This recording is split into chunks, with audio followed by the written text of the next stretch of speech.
Des fleurs d'habitude ignorées que la tondeuse n'hésite pas à tailler. Dans les rues à quelques mètres du centre de la Tronche, une myriade d'espèces vivent aux frontières du bitume. Lucie et Anaïs de l'association Gentiana embarquent avec elles des curieux de nature. Les giboulées printanières ne les freinent pas. C'est parti pour 2 heures d'exploration. C'est vrai que ça vaut le coup quand même de regarder.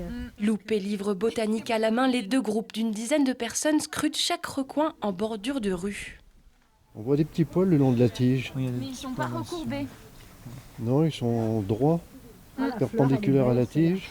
Objectif de la sortie, montrer l'étonnante diversité de la flore en espace urbain. L'objectif premier pour nous, c'est de faire connaître en fait la flore sauvage et puis de pouvoir sensibiliser des gens qui s'intéressent à ça, leur proposer une petite initiation, on va dire, à la botanique en regardant des plantes assez communes mais qu'on trouve quand même pas mal dans les rues. Donc après, ça leur permettra aussi de pouvoir à nouveau les revoir.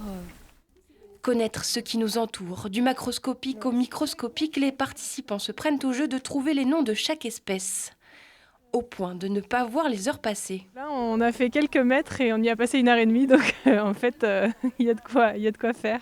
Une vraie surprise pour les participants, connaisseurs ou novices, l'ambiance était au rendez-vous. Tout le monde avait l'air très appliqué, très intéressé. Et ce qui est bien, c'est le partage aussi quand les gens ont quelque chose à apporter, une petite anecdote sur une plante. Au total, près de 1000 plantes sauvages cohabitent dans nos villes et communes iséroises. Nul besoin de partir à des kilomètres, il suffit juste d'observer ce qui est à nos pieds.